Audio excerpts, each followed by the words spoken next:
So வந்து social மீடியாவில் இன்னைக்கு ட்ரால் பண்ணிட்டு இருக்காங்க அந்த ட்ரைலரை, ஜனநாயகன் ட்ரைலர். என்ன சொல்கிறாங்கன்னா,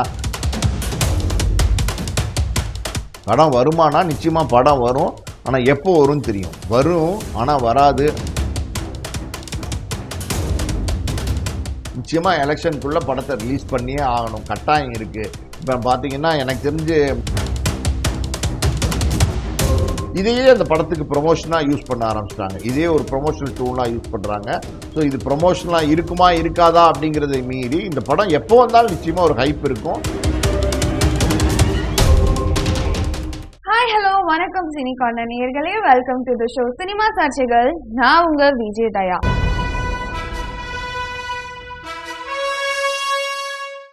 இன்னைக்கான நேர்காணல்ல நம்மளோட யார் இணைஞ்சிருக்காங்க அப்படின்னா, சினிமா விமர்சகர் மற்றும் ஆஸ்கர் மூவிஸ் தயாரிப்பாளர் பாலாஜி பிரபு அவர்கள் தான்.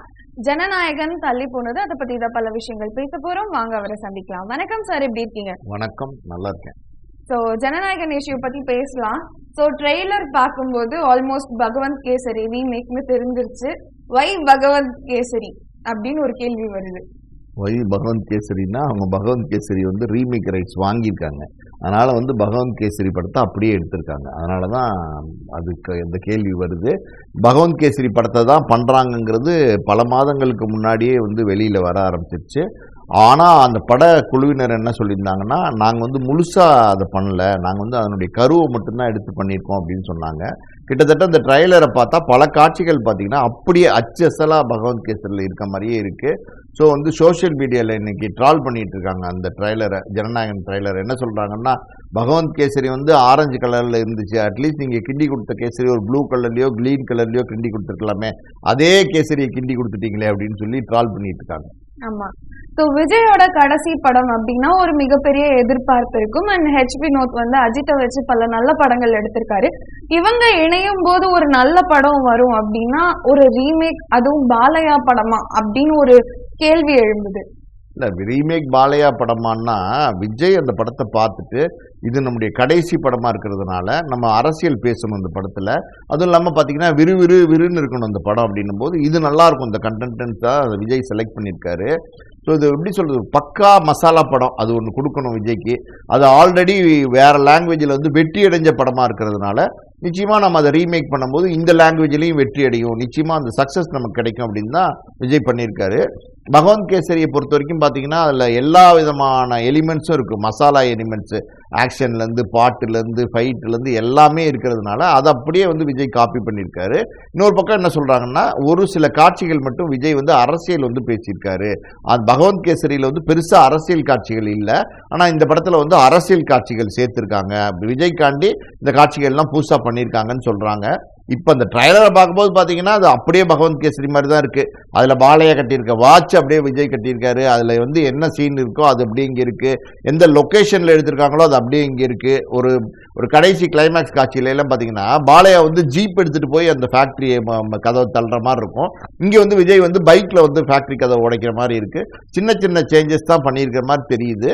ஆனால் ஹெச் வினோத்தை பொறுத்த வரைக்கும் ஆடியோ ரிலீஸில் என்ன சொல்கிறார் அப்படின்னா, யாரும் வந்து இந்த படத்தை அசால்ட்டாக நினச்சிடாதீங்க, சாதாரணமாக வந்து மோதி ஜெயிச்சிட முடியும்னு நினச்சிடாதீங்க, இது வேறு மாதிரியான படமாக இருக்கும், தளபதி படமாக இருக்கும் அப்படின்னு சொல்லியிருக்காரு.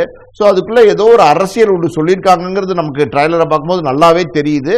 அது எந்த அளவுக்கு ஒர்க் அவுட் ஆயிருக்கு அப்படிங்கிறத நம்ம படம் வந்தால் தான் நம்ம சொல்ல முடியும். ஓகே. ஸோ இந்த கேள்விலாம் வந்து ஒரு பக்கம் இருக்கிறப்போ படம் வந்தாதான் சொல்ல முடியும்னு, படம் வருமா? படம் வருமானா நிச்சயமாக படம் வரும், ஆனால் எப்போ வரும்னு தெரியும். வரும் ஆனால் வராது அப்படின்னு சொல்லுவாங்கள்ல, அந்த மாதிரி பார்த்தீங்கன்னா இப்போதைக்கு வந்து பார்த்தீங்கன்னா சென்சாரில் வந்து சர்டிஃபிகேட் அந்த படத்துக்கு வழங்கப்படல. சென்சாரில் சர்டிஃபிகேட் வழங்கப்படாததுக்கு பல காரணங்கள் சொல்லப்படுது. அதில் ஒரு காரணம் என்ன அப்படின்னா, இந்த நான் ஆணையிட்டால் அது நடந்து விட்டால் அப்படின்னு சொல்லி ஒரு பாட்டு இருக்குல்ல, எம்ஜிஆர் பாட்டு, எங்கள் வீட்டு பிள்ளை பாட்டு. அந்த பாட்டை வந்து விஜய் வந்து படத்தில் வந்து ஒரு காட்சியில் முணுமுணுத்துட்டு வராரு. அந்த பாட்டை முணுமுணுக்கிறதுனால அந்த பட நிறுவனம் இருக்காங்களே, தயாரிப்பு நிறுவனம், அவங்கக்கிட்ட வந்து நோ அப்ஜெக்ஷன் சர்டிஃபிகேட் வாங்கிட்டு வரல, அந்த சர்டிஃபிகேட் இல்லாமல் வந்து சென்சார் கொடுக்க முடியாது அப்படின்னு ஒரு பக்கம் சொல்கிறாங்க. இன்னொரு பக்கம் என்ன சொல்றாங்கன்னா ராணுவ சிம்பிள், அதாவது பாதுகாப்பு படையில் இருக்கிற சிம்பிள்ஸை வந்து படத்துல வந்து பயன்படுத்தியிருக்காங்க. அதெல்லாம் வந்து முறையான அனுமதி பெறாம பயன்படுத்தியிருக்காங்க அப்படின்றதும், அது வந்து அனுமதி பெற்று பயன்படுத்தியிருக்கணும். இன்னொரு பக்கம் பார்த்தீங்கன்னா அது அனுமதி பெற்றிருந்தாலும் சில சிம்பிள்ஸை தான் பயன்படுத்துறதுக்கு அனுமதி, எல்லாத்தையும் நம்ம பயன்படுத்த முடியாது. ஸோ அதனால வந்து எந்த விதமான அக்னாலஜ்மெண்ட் இல்லாமல் அனுமதி இல்லாமல் இந்த சிம்பிள்ஸை பயன்படுத்தியிருக்கிறதுனால அதுதான் இப்ப சர்ச்சையா மாறி இருக்குன்னு சொல்றாங்க. அதனாலதான் இந்த படத்துக்கு இப்போ வந்து சென்சார் சர்டிபிகேட் கொடுக்க முடியாது அப்படின்னு சொல்றாங்க. அதனாலதான் பாத்தீங்கன்னா முதல் தணிக்கை குழு பார்த்ததுக்கு அப்புறம் அதை ரிவைசிங் கமிட்டிக்கு அனுப்பிச்சிருக்காங்க. கோர்ட்டுக்கு இந்த வழக்கு வந்துருச்சு. இந்த மாதிரி வந்து 9ஆம் தேதி நாங்கள் ரிலீஸ் வச்சிருக்கோம், எங்களுக்கு சென்சார் சர்டிஃபிகேட் இன்னும் வழங்கப்படலை, கூடிய சீக்கிரம் சென்சார் சர்டிஃபிகேட் வழங்கணும் அப்படின்னு சொல்லி தயாரிப்பு நிறுவனம் வந்து ஒரு வழக்கை தொடுத்திருந்தாங்க. ஆமா, கேவிஎன் ப்ரொடக்ஷன்ஸ் கோர்ட்ல ஒரு கேஸ் போட்டிருந்தாங்க. அநேகமாக பார்த்தீங்கன்னா செவ்வாய்க்கிழமை 6ஆம் தேதி அது விசாரணைக்கு வந்தது, அவசர வழக்கா விசாரணைக்கு வந்தது. அங்க நீதிபதி வந்து 2 தரப்பு வாதத்தையும் விசாரிச்சாங்க. சென்சார் போர்டு சார்பாக பார்த்தீங்கன்னா அரசு வழக்கறிஞர் வந்து ஆஜராயிருந்தார், பப்ளிக் ப்ராசிக்யூட்டர். அவர் என்ன சொன்னார் அப்படின்னா, இதுல வந்து நிறைய சர்ச்சைக்குரிய காட்சிகள் இருக்கு, மத உணர்வுகளை புண்படுத்தக்கூடிய வசனங்கள் காட்சிகள்லாம் இருக்கு, அதனால வந்து இது மேல்முறையீடு தான், ரிவைசிங் கமிட்டி அனுப்பிச்சிருக்கோம், ரிவைசிங் கமிட்டி பார்த்ததுக்கு அப்புறம் தான் நம்ம சென்சார் சர்டிஃபிகேட் வழங்க முடியும், ரிவைசிங் கமிட்டி நாங்கள் அனுப்பிச்சதுக்கு அப்புறம் இன்னும் படத்தை பார்க்கல, அதனால எங்களுக்கு 4 வாரம் அவகாசம் வேணும்னு சொல்லி அவங்க கேட்டிருக்காங்க. 2 சாராருடைய வழக்கையும் விசாரிச்சுட்டு நீதிபதி வந்து நேற்றுக்கு மறுபடியும் அந்த வழக்கை வந்து விசாரணைக்கு கொண்டு வந்திருந்தாங்க.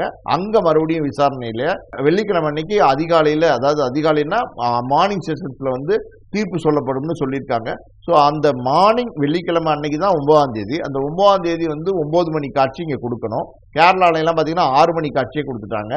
பல வெளிநாடுகளில் பார்த்தீங்கன்னா அது வந்து ஏர்லி மார்னிங் ஷோஸே வந்து ஸ்டார்ட் ஆயிடும் டைமிங்ஸ் படி. அப்படி இருக்கும்போது அது தீர்ப்பு வந்து இந்த படத்தை ரிலீஸ் பண்ண முடியுமா அப்படின்னா முடியாது. அப்படின்னும் போது அந்த தயாரிப்பு நிறுவனமே வந்து பார்த்தீங்கன்னா அதை தள்ளி வைக்கிறதா அறிவிப்பு கொடுத்துருக்காங்க. ஓகே, இப்போ வந்து என்ன மாதிரி டாக்ஸ் போகுதுன்னா, ஜனநாயகன் தமிழ்ல மட்டும்தான் ரிலீஸ் ஆகாது, கன்னடா, தெலுங்கு, அப்ராட்ல எல்லாம் ரிலீஸ் ஆக போகுது அப்படின்னு. படமே ரிலீஸ் ஆகாதா இல்ல தமிழ்நாட்டுல ரிலீஸ் ஆகாதா? படமே ரிலீஸ் ஆகாது. தமிழ்நாட்டில் ரிலீஸ் ஆனதுக்கு அப்புறம் தான் வெளியூர்லயோ வெளி மாநிலங்களையோ வெளிநாட்டிலையோ ரிலீஸ் பண்ணுவாங்க. இது வந்து ஒரு தமிழ் படம், இது வந்து தமிழ்நாட்டு மக்களுக்காண்டி எடுக்கப்பட்ட படம். இங்கே தான் வந்து உங்களுக்கு மேக்சிமம் கலெக்ஷன் எடுக்க முடியும். ஒரு ஆந்திராலையோ கேரளாலையோ கர்நாடகாலையோ வந்து விஜய்க்கு வந்து மேக்சிமம் கலெக்ஷன் வந்து ரீச் பண்ண முடியாது. அது இல்லாமல் வேர்ல்டு வைட் தமிழர்கள் இருக்கிறாங்க, அந்த தமிழர்கள் தான் படத்தை பார்க்க போறாங்க. இப்போ வந்து தமிழ்நாட்டில் ரிலீஸ் பண்ணாம அதர் ஸ்டேட்ஸ்ல வெளிநாடுகளில் ரிலீஸ் பண்ணிட்டாங்கன்னா கண்டென்ட் வந்து லீக் ஆயிரும். கண்டென்ட் லீக் ஆனதுக்கப்புறம் அந்த கண்டென்ட் ஃப்ரெஷ் கண்டென்ட்டாகவே இருக்காது, அந்த படத்தினுடைய எக்ஸ்பெக்டேஷனே போயிடும். அதனால வந்து அப்படிலாம் ஒரு மற்ற மாநிலங்களில் ரிலீஸ் பண்ணுறதுக்கு வாய்ப்பே இல்லை. தமிழ்நாட்டில் ரிலீஸ் பண்ணும்போது தான் சைமல்டேனியஸாக மற்ற மாநிலங்களையும் ரிலீஸ் பண்ணுவாங்க. ஓகே, இப்போ ஜனநாயகன் வந்து ஜனநாயகுடு அப்படின்னு தெலுங்குலயும் வருது. அதே பகவந்த் கேசரி ரீமேக்கர் விஜய் நடிச்சு தெலுங்குல வருதுன்னா தெலுங்கு மக்கள் ஏத்துப்பாங்களா? இல்ல, அதாவது வந்து இது வந்து ஒரு ரீமேக் படம். ஆல்ரெடி வந்து பகவந்த் கேசரி வந்து பாலையா நடிச்சு அது ஒரு சூப்பர் ஹிட் படம். தெலுங்குல நிறைய பேர் அந்த படத்தை பார்த்துருக்காங்க. அது ஒரு மிகப்பெரிய வெற்றி படம். அந்த பாலையா நடிச்ச அதே படமா இருந்தாலும் விஜய் நடிச்சிருக்காரு அப்படின்னும் போது விஜய்க்கு வந்து ஆந்திராவில் ஒரு பெரிய மார்க்கெட் இருக்கு, கேரளாவில் ஒரு பெரிய மார்க்கெட் இருக்கு, கர்நாடகாவில் ஒரு பெரிய மார்க்கெட் இருக்கு. அப்படிங்கிறதுனால விஜய் படம் அதுல வந்து என்ன பண்ணியிருப்பாரு, எப்படி நடிச்சிருப்பாரு அப்படின்னு பாக்குறதுக்காண்டி நிச்சயமா போவாங்க. ஒரு ரீமேக் படம் இப்போ ஒண்ணுமே இல்லை, வேற மாநிலத்துல இருந்து வர ரீமேக் படத்தை நம்ம வந்து ஆல்ரெடி பார்த்துருந்தா கூட தமிழ்ல வந்தப்ப தமிழ் படத்தை பார்க்கணும்னு ஆசைப்படுறோம்ல, அந்த மாதிரி பாத்தீங்கன்னா தெலுங்கு ஆடியன்ஸ்க்கு விஜய்க்கு ஒரு பெரிய ரெஸ்பான்ஸ் இருக்கு. அந்த ரெஸ்பான்ஸ் இருக்கிறதுனால நிச்சயமா வந்து பெரிய லெவலில் அந்த படத்தை பார்ப்பாங்க. அதுவும் இல்லாமல் பார்த்தீங்கன்னா அதில் பாடல்கள் அதெல்லாம் வேற மாதிரி இருக்கும், இதில் வேற மாதிரி இருக்கும். ஸோ இதெல்லாம் என்ஜாய் பண்ணுவாங்க பார்த்து. ஜனநாயகன் இப்போ வந்து 9ஆம் தேதி ரிலீஸ் ஆகாது, ஆனா எலெக்ஷனுக்குள்ள இந்த படத்தை ரிலீஸ் பண்ணுன்ற நிபந்தனையில இருக்காங்களா? நிச்சயமா எலெக்ஷனுக்குள்ள படத்தை ரிலீஸ் பண்ணியே ஆகணும், கட்டாயம் இருக்கு. இப்போ பார்த்தீங்கன்னா எனக்கு தெரிஞ்சு மார்ச் எண்டில் எல்லாம் எலெக்ஷனை வந்து டிக்ளேர் பண்ணிடுவாங்க.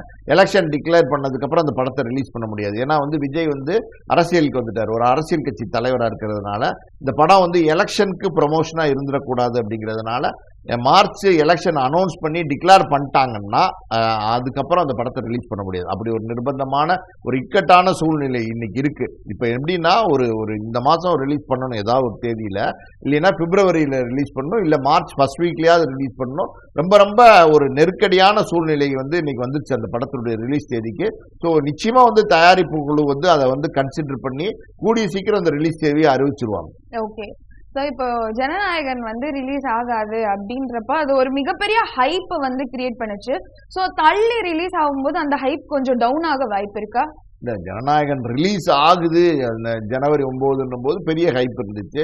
விஜயோட ரசிகர்கள் வந்து பெருசா அந்த படத்தை எதிர்பார்த்தாங்க. காரணம் வந்து எப்படின்னா இது விஜயோட கடைசி படம், அதனால நிச்சயமா இது ஒரு பெரிய வெற்றி படமா ஆக்கணும் அப்படின்னு வந்து விஜயோட ரசிகர்கள் தயார் நிலையில் இருந்தாங்க. இன்னும் சொல்ல போனா எப்படியாவது வந்து இந்த படத்தை பார்த்தோம் 9 மணி காட்சின்னு வெறித்தனமா வந்து டிக்கெட் எல்லாம் வாங்கிட்டு இருந்தாங்க. இப்படி இருக்கிற சூழ்நிலையில பாத்தீங்கன்னா இன்னைக்கு அந்த படமே ரிலீஸ் ஆகாதுங்கிற ஒரு சூழல் வந்திருக்கு. இந்த படம் இதுக்கான ஹைப் இருக்கு. அந்த படத்துக்கான ஹைப் எப்பவுமே போகாது. இப்ப என்ன ஆயிப்போச்சுன்னா இதை ரிலீஸ் பண்ணக்கூடாதுன்னு இதையே அந்த படத்துக்கு ப்ரொமோஷனா யூஸ் பண்ண ஆரம்பிச்சிட்டாங்க. இதே ஒரு ப்ரொமோஷனல் டூலா யூஸ் பண்றாங்க. ஸோ இது ப்ரொமோஷனலா இருக்குமா இருக்காதா அப்படிங்கிறதை மீறி இந்த படம் எப்போ வந்தாலும் நிச்சயமா ஒரு ஹைப் இருக்கும், அந்த ஒரு ரசிகர் கூட்டம் இருக்கும், பெரிய ஓப்பனிங் இருக்கும், பெரிய கலெக்ஷன் இருக்கும், எல்லாமே இருக்கும். ஆனா இப்படி ஒரு பண்டிகை நாள்னு இருக்கு பாத்தீங்களா, அந்த பொங்கல்ன போது ஒரு 10 நாள் ஹாலிடேஸ் இருக்கு. அந்த ஹாலிடேஸ்ல வந்து எல்லாருமே என்டர்டைன்மெண்ட் மூட்ல இருப்பாங்க, எல்லார்கிட்டையும் போனஸ் பணம் இருக்கும், எல்லாருமே ஜாலியா அந்த டைம் ஸ்பெண்ட் பண்ணணும்னு ஆசைப்படுவாங்க. அப்போ வந்து சினிமா பார்க்கறதுன்றது வந்து கூடுதலா இருக்கும். இப்போ வந்து ஒரு சாதாரண நாள்ல ஒரு 100 பேர் வராங்கன்னா பண்டிகை நாள்ல ஒரு 300 பேர் வந்து படத்தை பார்க்க ஆசைப்படுவாங்க. ஸோ அதை வந்து விஜய் மிஸ் பண்றாரு. ஓகே, ஸோ இதுல வந்து 2 கேள்வி எழும்புது. என்ன அப்படின்னா, இப்போ ஆல்ரெடி ரிலீஸ் டேட்டை அனௌன்ஸ் பண்ணிட்டாங்க. ஸோ ப்ரொடக்ஷன் சைடு வந்து அந்த சென்சார் போர்டு இஷ்யூலாம் வந்து கிளியர் பண்ணணும், முன்னாடியே வாங்கி வச்சிருக்கணும் அப்படின்ற ஒரு இது இல்லையா? லாஸ்ட் மினிட்ல எப்படி அந்த இஷ்யூ வருது? கரெக்ட், நீங்க சொல்றது நியாயமான கேள்வி, சரியான கேள்விதான். அதாவது வந்து விஜய் வந்து அரசியலுக்கு வந்துட்டாரு, இது விஜயோட கடைசி படம் அவரே சொல்லிட்டாரு. ரிலீஸ் தேதி ஜனவரி 9 ஃபிக்ஸ் பண்ணிட்டாங்க. அப்படி இருக்கும்போது சென்சார் சர்டிபிகேட்டுங்கிறது இல்லாம நம்ம இந்திய நாட்டு சட்டப்படி படத்தை ரிலீஸ் பண்ண முடியாது இந்தியால.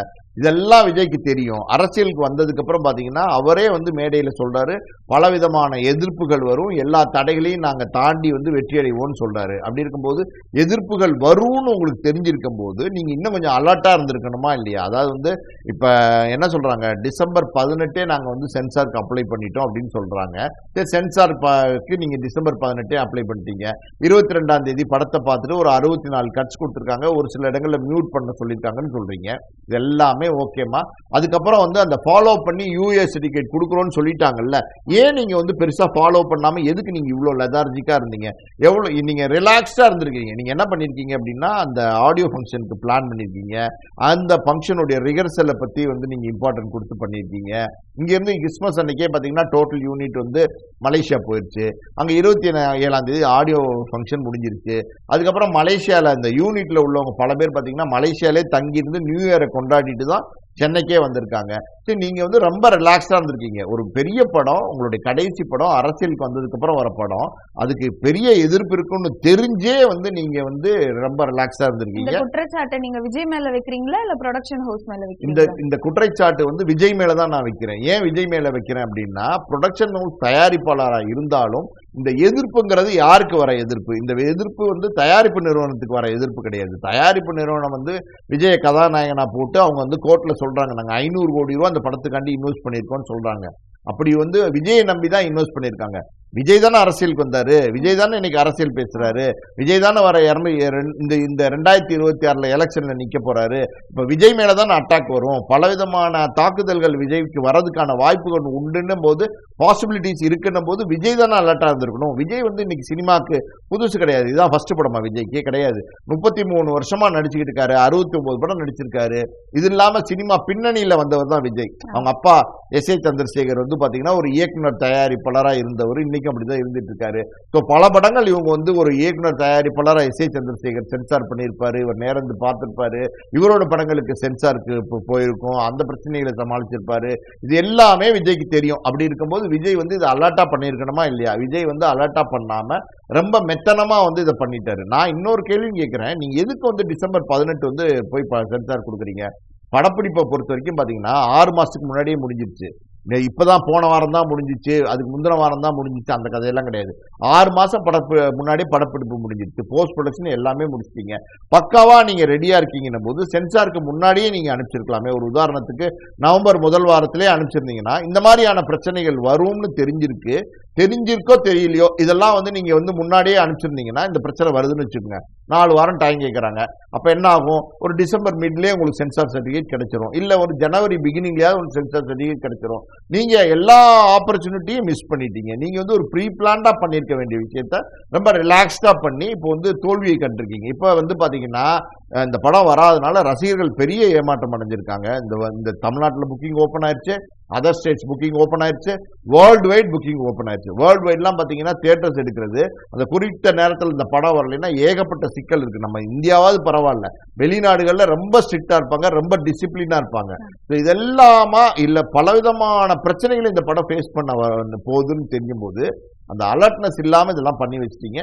உங்களுடைய ஒரு தவறால இந்த படமே வராமல் போச்சு. ஓகே, ஸோ இப்போ ஜனநாயகன் சென்சார் போர்டில் வந்து என்ன சொல்லியிருக்காங்கன்னா 27 கட்ஸ், அதே மாதிரி பல இடங்கள்ல வந்து மியூட் பண்ணணும் அப்படின்னு சொல்லிட்டு. ஸோ இதுல முக்கியமான காட்சிகள்லாம் வந்து போகணும் அப்படின்றதுனால இது சென்சார் போர்டு விஜய்க்கு செய்யும் அரசியலா பல பேர் வந்து சொல்றாங்க. அது எந்த அளவுக்கு உண்மை? என்னன்னா அதெல்லாம் விஜய்க்கு செய்யும் அரசியல்லாம் கிடையாதுமா. சென்சார் போர்டில் பார்த்தீங்கன்னா 64 கட்டு கொடுத்துருக்காங்க.